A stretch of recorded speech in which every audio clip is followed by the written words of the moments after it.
tinuod gid nang panultihon nga kun dili nimo suwayan di gyud nimo mahibaw-an kun unsa di ay kaya nimo. Wa ko makahibaw nga kaya ba din na akong mamuhi og baboy, makamao ba di ay kuani, labi na gyud nang magputol og ikog kay dili kay kumukupot bayaan ang mga slimy gani ka mga dangog-dangog, dili kay ko ana kay mahadlok ko. Pero kagabi pagpanganak sa ako ang baboy, pag nagpapiyong-piyong ko pero wala jud ko nakatulogod. Di man ta makatugod, di ta magduka pero gusto lang gid na kong ipiyong ang akong mata. Kaya nagpiyong-piyong ko, pag akong nalilian, hoy upat naman kabuok nagsuroy-suroy. Tapad sa inahan sus gidali-dali gid na nako og duol, gitrapuhan ni hikap jud ko niya ba nga dili bigid ko ingon ana nga hilig ko og mga mananap, mga hayop, pero dili ko anak mo paanak. Kana ako rang mga anak anay magpaanak anang iro, kanang iring, pero ako di ko anak mohikap ko ana kanang dagko na. Pero sa baboy nako, hay diretso gyud ko gahakop kay murag kaanugon ya, murag kalipay nako nga nanay nag-upat na jud sila nagdungan unya.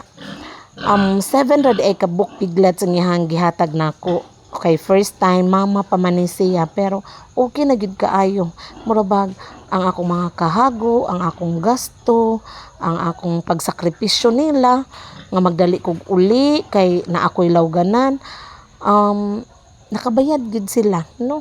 Nabayaran unya, nahatagan ko mura pag rewards ako ang kaugalingon. Unya, abi na ko din ako kaya nga matulog ko diri sa gawas.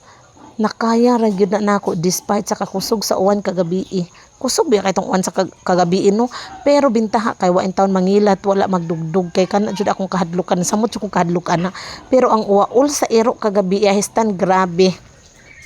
Pero giagwanta na lang gyud na nako, kaya kung hunahuna kung nasa ungo ay sus wala pa man ko kahibaw. Uy awa pa jud ko kadungog nga naay gibugno nya, kung bugnoon sa kusungo dako masagi ko glawas dugay-dugay pa sige ming binugno ay. So mingon ana no unya mao din na pagpanganak niya upat ka buok. Pag kita na ko nga upat na kabuk lipay na jud kay kustanan ni samot nga iyang gisundan hangtod na himong 7 unya. Nagtuo pa taon ko base na lang upapunan pa gid ni sus wala na jud ay napun hangtod di nga niadto ko sa eskwelahan nanawag kong mama kung napunan na ba, wala na jud napun pero okay ra gid na kaayo ko sa 7 ka buok piglets nga iyang gihatag nako.